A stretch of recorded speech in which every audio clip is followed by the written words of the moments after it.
already. So it's just like, even in business, don't make it more difficult by hating on the next person just because you feel like, they're either doing better than you or you want something that they have. It's just pretty much like whatever you are supposed to have, you'll have. Hey y'all, and welcome back to my channel. Thank you for joining me for another episode of Behind the Scenes Queens. If you're new here, my name is Kay. I'm a content marketing strategist, and I've been interviewing other female business entrepreneurs in Fayetteville and asking them about their business and how they got started, and so they can give you details and insights about different businesses and how they've grown and things that they've learned along the way. And this week I'm joined by Miss Sylvia. She is the owner of Personameant Solutions, and she's going to be giving you guys insights about credit repair and how she started one business and expanded to another one. And this is a beautiful space that we're in that she owns called Keep It Cute, and you guys have to come check this out. So thank you, Sylvia. You're welcome. Thank you for joining me. So tell the people, how did you get started? So I actually started my business after someone stole my identity. Like, I never thought I would be a business owner at all, because it was just more so I was taught to go to work every day and not really do anything outside of that, and pretty much live the American dream, so they call it. So I ended up having my identity stolen probably around 2016, 2017. Okay. And during that time I was working in corporate America. Okay. I was actually doing commercial real estate. So it was more so working with landlords and property management, paying rent for them, and just different things like that. Okay. And so I was able to use that job to kind of leverage my entrepreneur journey. Okay. But using their resources. Yeah, that's how I got here a little bit. Yeah. So you learned from that job, and it helped you excel into you becoming an entrepreneur. Right, because you don't get exposed to how to actually run a business until you're in it. So a lot of the experience comes from actually running a successful business is by seeing other businesses doing it. So being able to see it on that kind of scale, I'm gonna tell you, I used to get those leasing payments from the landlords. Yeah. And it would be like 13,000, 20,000. I'm like, damn, I need to figure out how they can pay me like this. Like, I need to figure out how I can get some checks like that. So then that actually led into when I decided to leave corporate America and do my business full time. That led to me actually landing a contract with that company. Wow. And so whenever I did the contract for 6 months doing the role that they actually paid me to do, which was an hourly job. So I went from making probably $1,400 a month to $8,000 a month by contracting through my own company. That's crazy. Yeah. Just because you took initiative to be like, I need to step outside of the box and figure this out too. Yes, I knew they needed me more than I needed them. And that's usually the case, because you're running everything for them, and they've stepped away from certain things, and you've learned things that they may not go back and brush up on. Right, and it goes into document the process in any business is very important too, because making that decision to leave, I kind of left them trying to figure things out, and I was the only person who knew. So by the time I left, it was like a binder that was this thick, full of everything that I knew, and they needed it in order to give to the manager. And I wasn't a manager, right, but I knew more than a manager because she was coming from the outside. So I ended up, we put together a big old thick book of everything that I knew, so then they were able to take that and hire her and teach her the job. You are so nice, first of all, for giving them that book. Right. First of all, but you know how many business owners do not have a documented process for their employees, and then the employee is doing the job and they don't even know the task that their employees are doing. Right. And this is why I say this all the time, because when I worked at a law firm, she had different aspects, so Social Security, disability, and personal injury, but she didn't have fine-tuned steps, but I knew everything how to do it too. So yeah, it's so important. I'm sure now for your own business, you have all that stuff in place, don't you? Yes, I was actually just updating that stuff this morning. Because once I get done with this, I'm actually going to do a team call just to go over, because a big part of running a business is being able to pass the baton to the next department.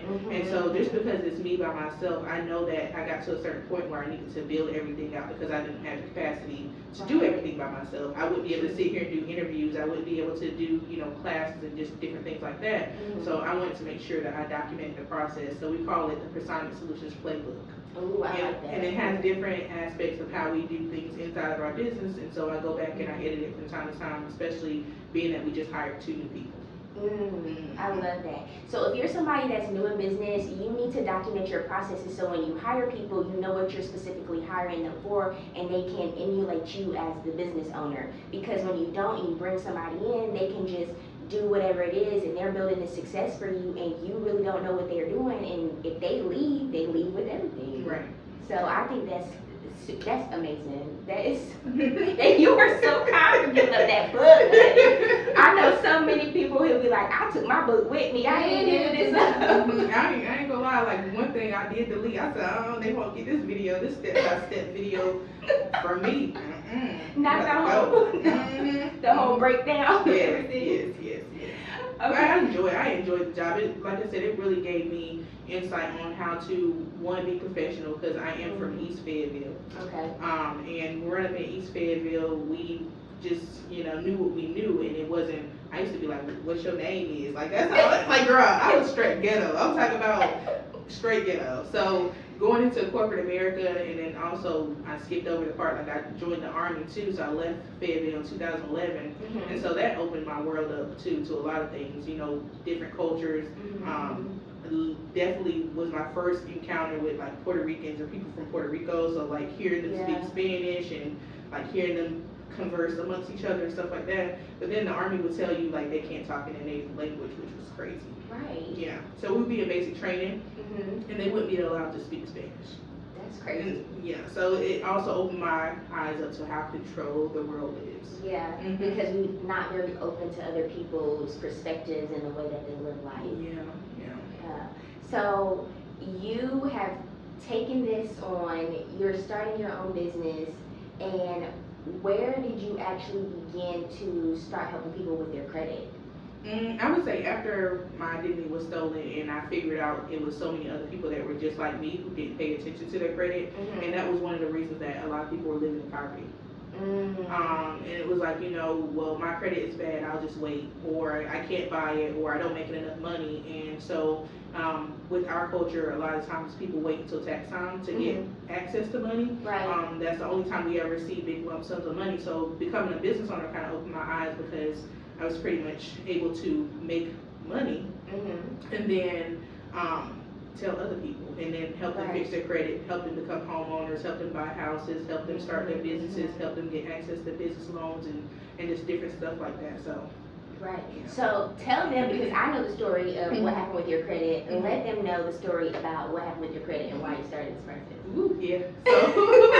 So one day I was sitting at my computer. I worked for Amazon. So after I got the military, it was a struggle, like trying to find a job, and I finally found something that I could do from home. It was the weirdest thing.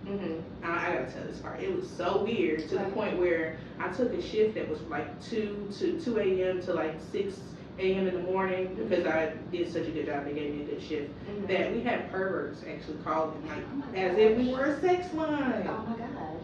Yes, girl. So I was like, oh my goodness, I don't know. Like, I need to switch shifts again. Yeah, I can't do this shift. Weirdos be up during this time. And I would tell my manager, like, hey, the weirdo is calling again. But yeah, so I was working at home for Amazon. I got a notification on my phone, and it was from Credit Karma. And I had not paid attention to like my credit or anything, because I had my husband. Right. He's like 7 years older than me. His credit history is amazing. He had good credit. So I'm like, okay, you just go co-sign for me, because that's how we grew up. Like, rather than just owning it yourself. Let me find a co-signer. So it just so happened I married my co-signer. So he ended up co-signing me for a car, and so we got the car in 2013. So from 2013 to 2016, I didn't pay attention to anything. And so I didn't even pay attention to the fact that someone broke my car, stole my wallet, and all of that stuff. And so when they broke in the car and stole my wallet, I think we filed police report, but we're also in the military, so we had to get our military IDs replaced. I had to get a new social security card, all that, and it still didn't dawn on me like, hey, somebody can do something with this information. Right. And so in 2016, when I was working from home at Amazon, then I got the alert that someone had purchased the car, and I'm like, I know good well, like, my credit ain't, I know my credit bad, I ain't bought nobody car. So I ended up looking on there and I was able to see like all the inquiries that they were doing and all the furniture. So I called the car dealership Right. that she purchased the car from, and it just so happened that she had like my ID and they had a camera. And so when I called the police department went down and he was able to pull all the footage and see. And I'm like, I live in Georgia. There's no way that I'm in Indianapolis buying a car. Wow. Yeah. Okay. Yeah, girl. All the way. Yes, girl. Took In my a car stuff. at that point. Girl, took my stuff. And then, but it was like a Chevy HR. Like, I would never.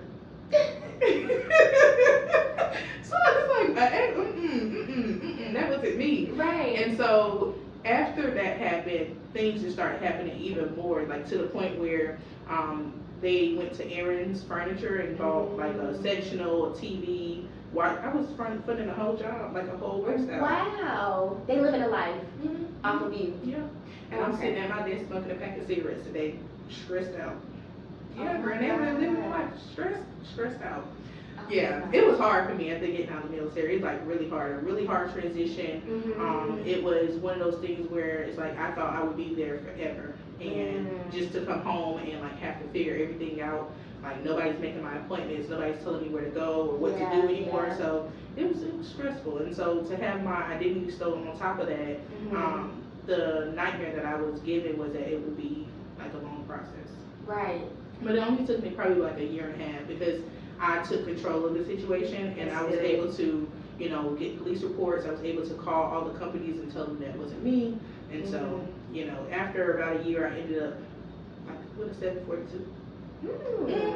Okay. Yeah. Fix my own credit. Yeah. So you begin to do all the research yourself. Yeah. I joined different Facebook groups. That's what really helped me. Really like just looking to see, because a lot of times when people start the credit repair process, they think they need this long, drawn out letter that has all these legal terms in it that they don't even understand. But it's more so addressing exactly what's happening on your credit and telling them they need to fix it. And so that's pretty much what I did. So you just sent this letter in and they just got rid of all of these things. Did they take the car away from her and all that stuff? Or? I don't know if they ever got the car back. I just know they took out my credit. Okay. Because they want mine. Right. I can't drive it. And the furniture. Yeah. Sit on Yeah. And the lights. The lights too? Girl. She had, I'm telling you, a whole lifestyle. Like when I called the electricity company, it pretty much was like, well, you know, we did everything over the phone and you still owe this money. And I'm like, okay, no, I don't. And so, you know, even a year later, the stuff from Aaron's popped back up. And I'm like, no, I spoke with such and such because I took notes of who I talked to when I talked to them. Right. And I'm like, I spoke with such and such and like this should not be on my credit anymore. And they took it off because at that point, if I've already let you know that it's not mine, then you pretty much are. You shouldn't be putting that back on there. Yeah, it's like violate my consumer rights. I can actually sue you for that. Yeah, that happened to me because I had a car that wasn't supposed to be on mine, and I had already disputed it, and then they tried to put it back on there, open it up, and it's like, why are you reopening something that we already had a discussion about? What even gives them the right to be able to do that? They can, and so even with my company, we have partnered with an attorney company that pretty much, if we have clients who come and they say, hey, this account is mine, and we dispute it, and within 45 days they don't remove it, we can send them over to the attorneys, and they can actually open up a lawsuit for them. Ooh, okay. Yeah. So give us insight, like, when it comes to your credit, how often should you be checking and making sure nothing's on your credit report? I would say monthly, just because just recently during the pandemic, annualcreditreport.com allows you to check your credit report at least once a month. A lot of people have Credit Karma as well, so Credit Karma is helpful in getting alerts, but it doesn't give you all 3 credit bureaus. Okay, yeah, it only gives you 2. Okay. So I would say check monthly just to make sure that you're not having like anything that's reported inaccurate that could potentially stop you from getting approved for whatever you want to pursue. Okay. Okay. So you started this business. Tell us what it felt like to have your first client, because I love asking this question, because when you are your own business owner and you get that first client, you're like, ooh, this is real. Well, honestly, I think for me it was more so about being able to help people than it was for me to make like a first sale. So I don't really remember that moment. I remember the moment of like helping like my cousins and my high school classmates and just stuff like that, because I was only charging them $50 to fix their credit. Pay me $50 a month and I'll help you get a 700 credit. credit score. Like, Oh wow. And I think that was the most rewarding part for me. And I think a lot of times people are so money driven that they forget to enjoy the journey in the moments. Yeah, that's in very business. true. So for me, I think the biggest part was actually helping other people and like seeing that I could actually do it. So I would revert that back to like my success story. My first success story is my parents. Okay. Yeah, so girl. what did you help them do? So my parents, I called them. I'm like, Mom, I know how to fix credit. And she's like, yeah, whatever. I don't believe you because my credit been bad for this long time. I'll just wait. Me and your daddy, we done did it before. We'll wait again. And I'm like, no, not for real. I can fix your credit. So I ended up fixing my parents' credit, my mom and my dad. And ever since then, my dad's credit score was like 800 and something. And my mom's like the 700. So I ended up helping them within 6 months. And so within 6 months, they were talking to a builder and getting their brand new house built. So they ended up building a 5-bedroom, 4.5-bath house. Yeah, girl. So we ended up, I grew up in a 4-bedroom, 2-bath house, which to some people that's big. And so it was about 1,300 square feet. But now the house they live in now is like almost 5,000 square feet. Just because you helped them to be able to qualify for something better. Yeah. And I love that you were like, no, like we're not accepting this. So you basically broke generational curses for your parents right now to change the trajectory of their life. Because my mom, like she, as a kid, we grew up in Eastover. But I moved from Eastover when I was 3 to the Deep Creek Road area. Yeah. And so my mom was like, she would always say how she wanted to move back to Eastover. And I'm thinking to myself, like, she always say this, like, how's she gonna do it? And then I've always been that type of person, like how are you going to make it happen? Or I've always been the leader, even of my friends and stuff. And so to grow up and then have to go through identity theft and have to go through the military situation, have to go through living in Georgia all by myself, and then coming back and being able to help my mom, I was like, okay, God, I see you. So it was a lot, but I'm just glad that I was able to help her live that dream of going back, and like she still wants something bigger now, but it's just like just to help them build a house where like my kids can come, my brother's kids can come, and everybody has like their own room, and we can just spread out. We don't have to be on top of each other. We ain't gotta say turn that music down and keep the door down, because me and my brother used to fight all the time because his room was right beside mine, and I would have my friends over and he'd be blasting his music like, you don't turn that music down, but we don't have those problems no more. Yeah. So I love all of that. So you said that it was hard for you out of the military. Like, what motivated you to actually take action to create the journey that you wanted to go on, to solve the problem yourself? Like, what made you decide to be like, I'm not going to wait and I'm going to put this in my own hands? I think once I came to terms that I was responsible for my own happiness. And then also like just not letting life get me down. And just understanding that, I had a sergeant in the military, and it was like a slap in the face. She was like, girl, the world don't owe you nothing. I'm like, excuse me, you know what I'm saying? Like, but that's true. Yeah. It doesn't owe you nothing. Yes, but it took me leaving home and joining the military and getting that discipline in order to understand that. And so, another part of that, while I was in the military, I went through, it happened a little bit after. I had a friend who actually committed suicide. So that happened during the whole transition of getting out of the military and kind of learning to have compassion for people and just different things like that. So it was a lot that contributed to like me getting here and not giving up. I was a person who would start something and not finish it, all the way up until the point of me starting my business. But it was just one of those things where I'm like, I'm not gonna give up anymore. Like, I don't want to be a quitter. I don't want to keep on starting stuff and not finishing it. I can totally relate to that, because I feel like when I grew up, my parents would let me quit stuff. And it's not like you need to finish this and see it all the way through to see how it will go. It's not that you need to win an award or anything. It's just about teaching you the life lessons. So I can completely agree with like not quitting and staying. Like, I don't want to do that no more. I'm not doing it. I'm talking about I started running track in high school, and my parents, like, not even knowing their financial situation or anything like that, but I'm sure my mom like did everything she could to buy me those track shoes. And like 2 days later, I was like, I'm not running track no more. Oh my goodness, She was like, you girl. gonna run track. I was like, no, I'm not. Like, so it was, yeah, so I had to learn that discipline of like not giving up and stop, starting stuff and not finishing it, because you never are gonna be able to be successful if you do that. Right.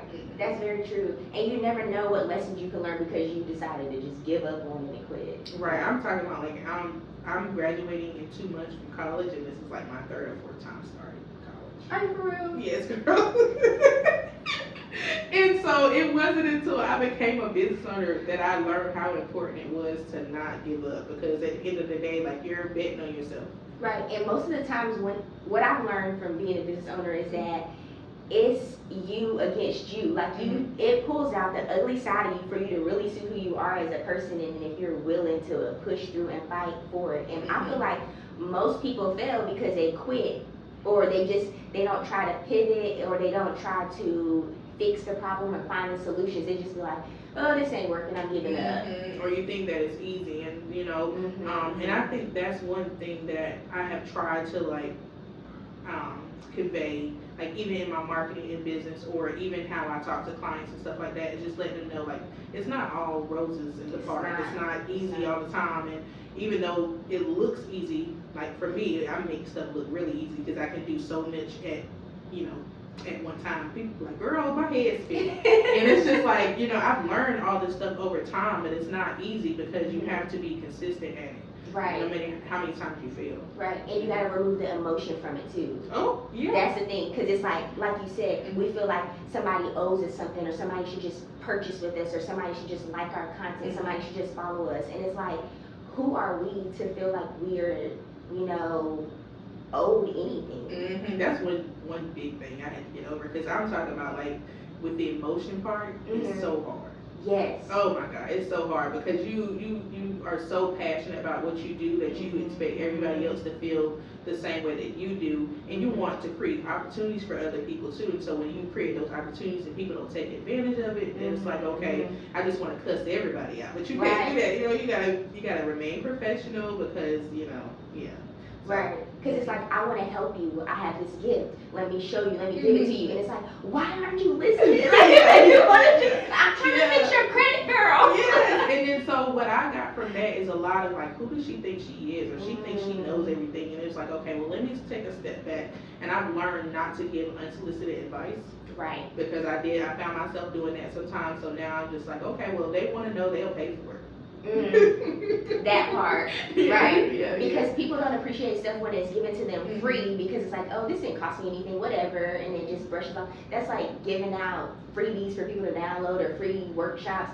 They don't appreciate it because they didn't have to put no skin in the game. But when you spending money out your pocket every month, you're like, what is this doing for me? What's happening? You look at it more, you analyze it. Yeah. So definitely, this is a good Sylvia. Girl, listen. Okay, so what is a word of encouragement that you would give other people that are on the journey? To focus on your own journey. Like, girl, listen. I'm telling you, girl, I do this. You know what I'm saying? I do this. For real, because I learned on myself, like, kind of, I haven't like harbored on this heavily when it comes down to like looking at somebody else's plate and what they have going on, because you never know what somebody is dealing with in the background. And some people do that. They worry about what somebody else has going on or what they're being blessed with. It's just like, focus on your own journey, and anything that you're meant to have throughout your journey, you're gonna have it. Nobody can take it. Right. So, but you do have sometimes, and I have a post coming out about this later on this week. It's about referring people, referring other business owners, or, not trying to take an opportunity from someone else just because, you think that you may be able to do it better. But, just building that network of people that you can rely on, that you have built a genuine relationship with. Yes. Right? So even if you're on that journey and you feel like, the opportunity may be for you, if you know someone that's better fit for it, right, why not mention their name? Right. Or why not, tell someone else about them? But I would say the biggest thing is just focusing on your own journey. What's meant for you, you always have it. Very true, because God has given us all a purpose, and we're not going to have the same thing. And I like that, because this is what I'm doing for my business. Like, people who may be business owners and need credit repairs, like, oh, like I know you now, you can help them with their credit. Like, and I'm trying to create a list of females. It's like, you know what, I don't specialize in this, but here is somebody else who can assist you, because it's all about coming together and working together for the greater good. Yeah, because we all don't have the same strengths.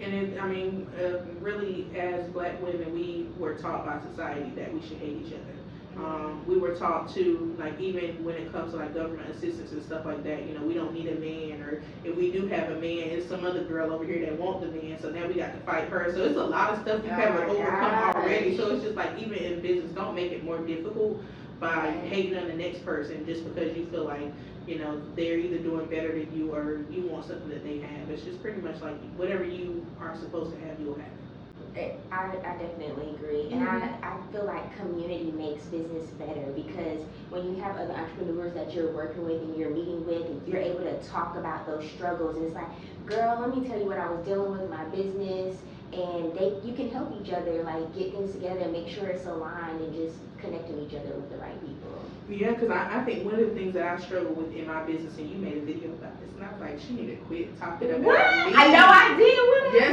say? When you struggle to ask for the sale. Oh, girl, listen. Sometimes I feel like I be being too harsh with my content. No. And I'm having to be like, I love you, but like, let's talk about the real. Yes, and so even with that aspect, coming from there, I had to hire somebody to help me ask for the sale. You know what I'm saying? And so, yeah. I would never see that from you. I feel like you'll be like, come on, let's make this happen. No, because I'm not a forceful person. I'm not a person that's gonna like be like, you need this, and hear it, like, make them. It's more so, okay, well, just let me know when you're ready. Yeah, that's what I do. No, like I used to be like that in the beginning. I used to be like, oh, da da da. Now I'll be like, okay, this is what's gonna happen. This is how it goes. It's gonna cost you this much a month. Are you ready to take the next steps? It's that simple. Yeah. They can tell me yes or no, and I'm like, you know, I'll ask them why, because I want to know to help me get better. Yeah. And then push it on from there. Yeah. But like, for the most part, that comes from, like, this is what I teach, like, it comes from your content too, helping you overcome those objections when it comes to your content. But like, I sold for 5 years, honey, and I still listen, I still have to be like, get your sales mind right, because it's hard, it's intimidating at times, but I feel like the more you do it, the easier it becomes for you to do it. Yeah. Like I said, I'm more so like, okay, girl, I'll see you later, and walk right past them. They got a $1,000 invoice sitting in their box, like, you know what I'm saying? Lord, girl. And people they probably wouldn't even know that, but that's one thing that I have struggled with, is asking for the sale. And so to help me overcome that, like I said, I pretty much have built a team. Now it's a process of going through, you know, being able to work with me. Even when you call my business, it's like you have to talk to somebody else. And my family be so sick of me. They were like, I just want to talk to Bunny. It was like, well, Bunny ain't here. Sylvia's here, and she got somebody answer the phone for her. So you got to figure it out. Right, this is about business. Yeah. But I love that though, because you recognize like where your weakness was, and you're like, let me hire somebody for that. And I feel like that's smart, because it's still gonna help you do business at the end of the day and get what you need to get done. Yeah, I can still get in and do the work and do what is needed for the client. Right. Versus like having to take on everything. So, and that's a lot of times people, I was talking to someone the other day, and they were telling me all the stuff they do for their business, and I was like, you know, can your business run without you? And they were like, well, no, you know, I'm scared to do that, or take that leap. It wasn't until I took that leap of like getting help, because I can do everything, but I don't need to, and it's impossible for me to do that if I really want to scale my business. Right. So talk a little bit about what process you went through hiring your team. So pretty much with hiring them, I made sure that I knew what I wanted them to do before I brought them on. So that was part of me documenting my processes, having a CRM that could house house everything in one area. So, you know, all of our emails, our phone calls, our websites, everything is all in one location. Right. So I don't have to train them on multiple platforms. Smart. Yeah. And so just having everything pretty much documented, I think, is the most important thing, because you jump out there and you want, like, everybody's like, let me get a VA. but people don't know what they need the VA to do. Exactly. So then the VA comes, and the VA is pretty much just getting paid to do busy work because you're like, okay, we'll do this. And I think it's more important to have a scope of work than it is to have them give them a list of tasks that they're kind of focused on. So explain the difference between the scope and the task. So I would say the tasks are pretty much okay. Check the emails, check the social media, check this. But if a scope of work is more so, okay, you're my social media manager, these are the things that encompass you being a social media manager that you should be able to maintain because that's what your role is. I like that. Mm-hmm. Yes, that's very smart. Y'all listen. Yeah, because that's what most people are taught when it comes to videos. Like, oh, just give them a specific task or just hire them like on a hourly basis just to do specific tasks. But I like having the scope, and that's why you have to find the correct person that specializes in that area to assist you. Right. Yeah. Because you when hiring too, you want to have somebody that knows more than you. Of course, you don't want to be completely oblivious. Say that again, because I don't think they heard you. You want to hire who? Somebody who knows more than you. Okay. They're going to be able to help you take your business to the next level and give you those suggestions that you need instead of waiting around for you to tell them what to do. Somebody that's going to take initiative. Right, because those are people that are the driving force that are going to really propel your business forward. Yeah. And so even sometimes now my assistant's like, well, no, boss, I think we should do this. And I'm like, okay, girl, let's do it. Listen, I'm here for it. Yeah, but when I first wanted to hire someone, it was I didn't really understand what I was doing. I was just doing it just because it was a time where everybody said you should have a team or you should do this, and it cost me a lot of money because I paid out for things that wasn't well documented, so I couldn't tell exactly what was going on. I couldn't monitor the progress, right. and those kind of things. Yeah. So one of the great things about you hiring the team is also that you have to be a great leader. So you're a great leader for them to trust you, to pour into you, and that is what I find is so amazing when you have proper leadership, because you feel good about coming to work and like you documented things and they're like, you know what, I know her well enough to know what we need within the business. So did you take leadership classes, or it was just like you watched other people, you learned, like how did that help you? I'm going to tell you, just like you were saying earlier, I have always been emotionally driven, so being a leader, I knew that I had to get control of my emotions, because some days I be wanting to say, y'all, go home. But, I have to think about, with me having a team, I'm also supporting their families. Yeah. And so that's something that's life-changing for a lot of people who have not, had to experience that. So a big part of me being a leader was me controlling my emotions. And I never took any kind of leadership classes or anything like that, but I dealt with being a leader because I was always the one that my friends looked up to. Like, I had my own apartment in high school. Like, we were seniors going to Bunny House. Like,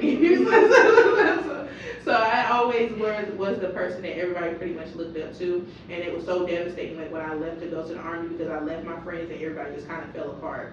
Okay. So I've always been a leader. It's more so now, and the position I'm in now is just learning to control my emotions and not projecting what I'm going through onto my team, or not putting pressure on them, because I feel like if I'm putting pressure on them, it's something I need to do to regroup, to figure out, okay, how can I as their leader make this better?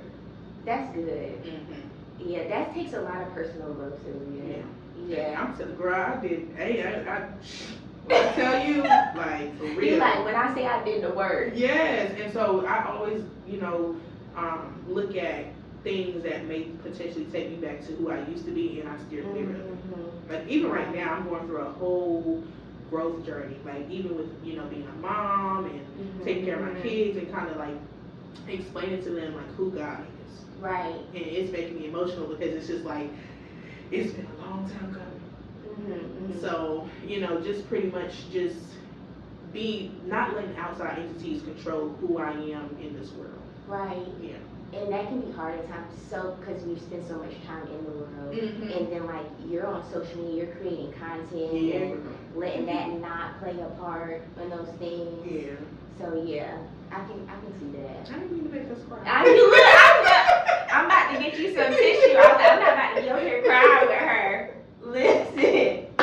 Look, I'm like, if you about to tell us the whole story, we might both be up here. Yeah, I'm not gonna stop. But I am, like, even a couple months ago, like, I went through, like, I always grew up in the church. I had to go to church on Monday, Tuesday, Wednesday, Friday, Saturday. Yes, honey. All the time. So and until I got big enough, like I'm going to the skating rink tonight, and I'm not going to church tomorrow. Like, you know what I'm saying? Yeah. And then my mama come in like, nah, you went to that skating rink and you going to church. And so now I'm at that same place in my life, like with my kids, and just making sure that they understand how important it is to know who God is, and not really let anybody get in the way of that relationship. So I actually ended up getting baptized again, probably like 3 months ago. Okay.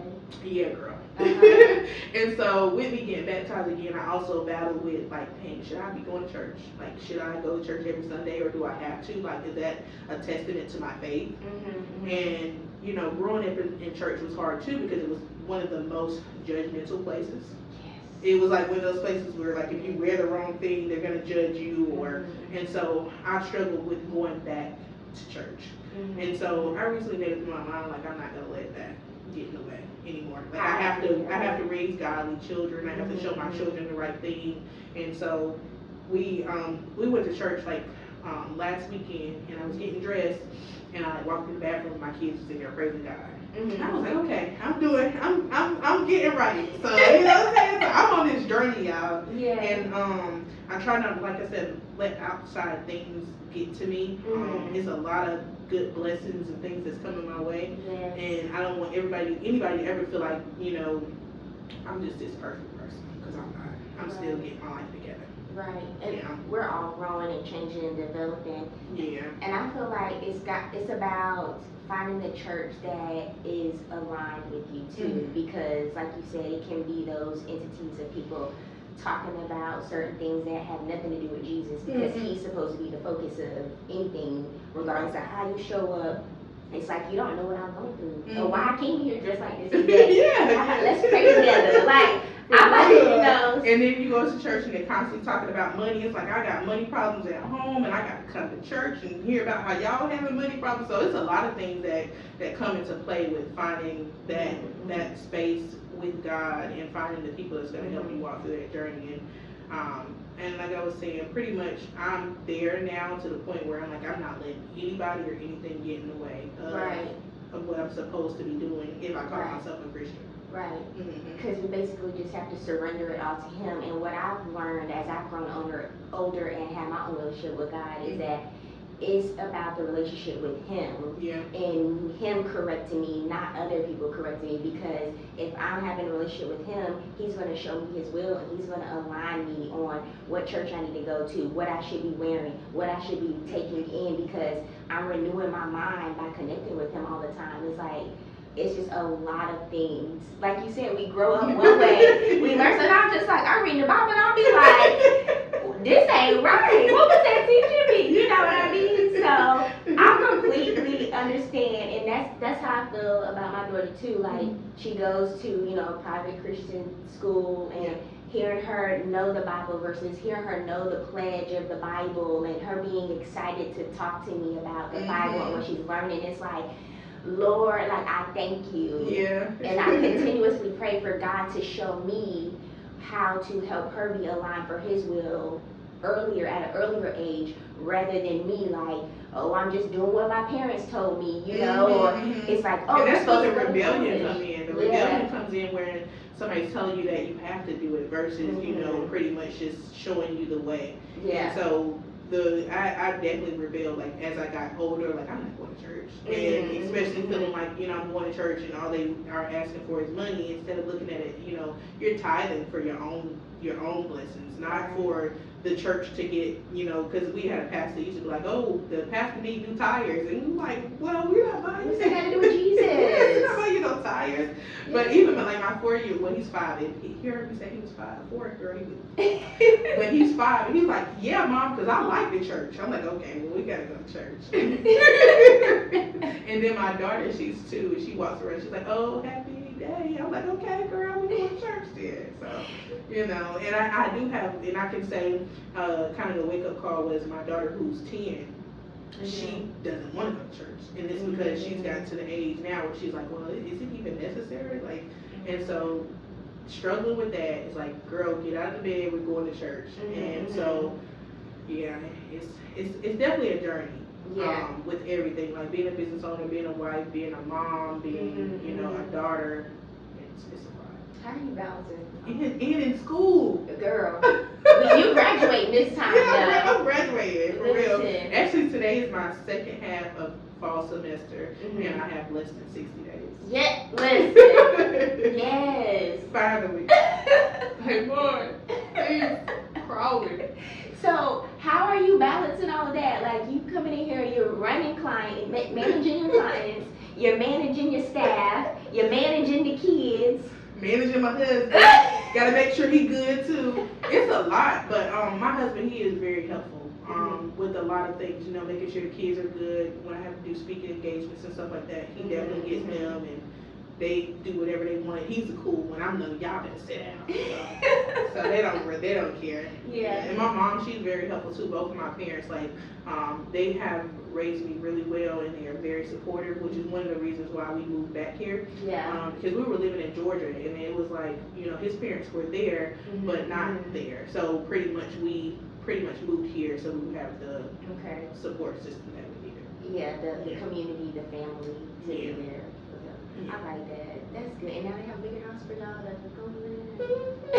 I'm talking about my mom told me the other day when my daughter was there and she left, she was like, yeah, because Malia made up her bed. I'm like, her, like, she live with me. Yeah, she live with me, but she don't make up her bed at the house. But she, you know, so just having them have that space where, you know, at home we try to have structure, but of course, like, we've been with so much other things may fall between the cracks. But having my parents to reinforce, like, hey, this is what y'all should be doing for your kids, right? How you should be raising it. It's like a blessing. Yep, definitely. Yeah. Yeah. My mom helps me out a lot too. I'm just like, thank you, Lord. Yeah. Okay, so I feel like we were talking about everything. Yeah, girl. So let's let the people in on how they can connect with you, both places, because she has 2 businesses, y'all, and then your social sites, and they need credit repair. How can they connect with Sylvia? So you can find Personameant Solutions. It's spelled PERSONAMEANT Solutions, and all on all social media platforms. You can find me at Get Sylvia Ties, and that's GETSYLVIATIZED on Facebook and Instagram. And so you can also contact, like, the content space. It's actually through Personameant Solutions, and pretty much the reason why I started the content space is because I work with business owners, and a lot of times they throw their brands together. And so it's really important for me to create a space where it's aesthetically pleasing, and they can come and do content and do podcasts and just different things like that. Right. So I created the content studio, and we're located in downtown Fayetteville, 100 Hay Street. So if you are in the area, you can definitely stop by. Yeah. I'll have all of that in the show notes for you guys, all the different businesses, y'all, because she building something, a whole lot of something. Yes. And what I love the most about you, Sylvia, is that you put the person first rather than the money, and you've just been blessed because you are always looking at the person rather than trying to get a financial gain, and you're being blessed financially because of that. And I just love that. I love this conversation so much. Thank you guys for joining us, and as always, make sure you subscribe to my channel, and I will see you guys next time on a new episode of Behind the Scenes Queens. So bye.